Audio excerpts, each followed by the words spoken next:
Surrey, along with other municipalities across our province, elects its new mayor in less than 3 weeks. And to make sure you have the latest on the candidates who hope to win your vote, we're bringing you in-depth interviews with the major candidates this week. Our Justin McElroy sat down with Councillor Tom Gill recently. Justin, what did you learn? Dan, Tom Gill is in an enviable position in this race. He's a long-term councillor and he represents Surrey First, which has led the city for the past decade.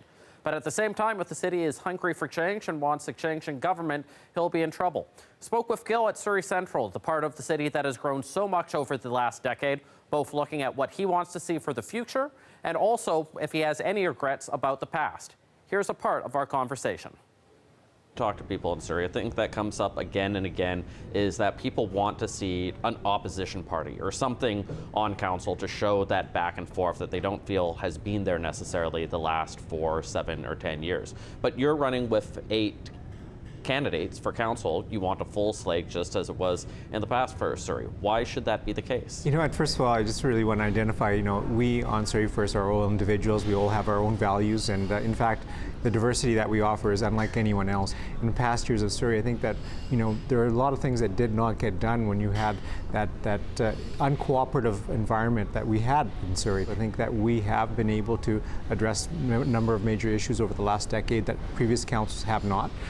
So I think that we've had a tremendous amount of success over the last decade. Let's talk about a few issues.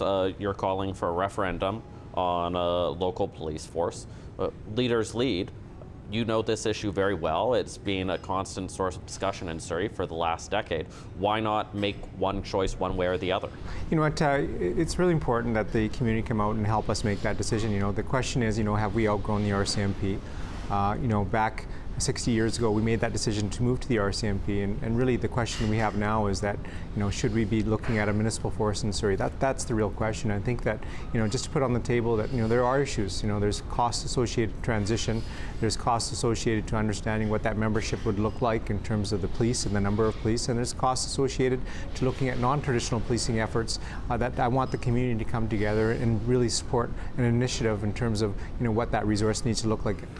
On the issue of LRT, your two opponents either oppose it for Guildford and Newton or want to put a pause to it. There's been polls done where at the very least I think you would agree that the community is divided on this.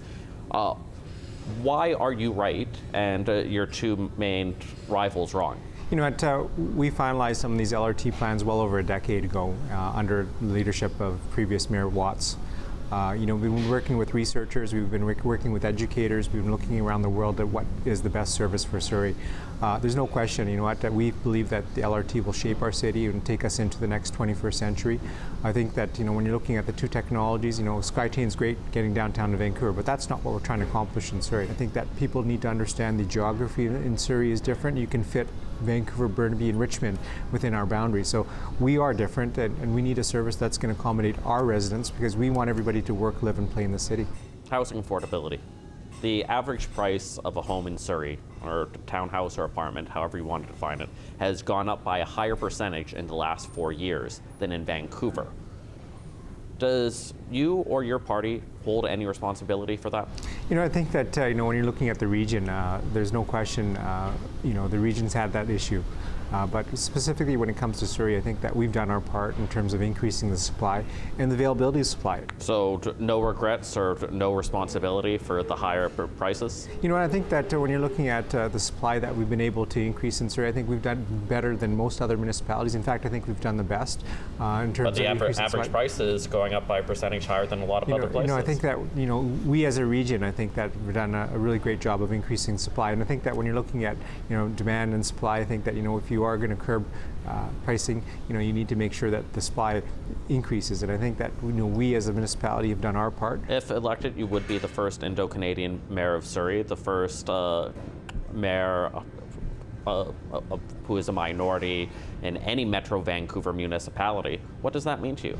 I think that may be a personal accomplishment, but what's most important is that, I've become a very good mayor, and I think that, we've had some really great mayors in the past in Surrey, and I think that, taking us to that next level is what's most important.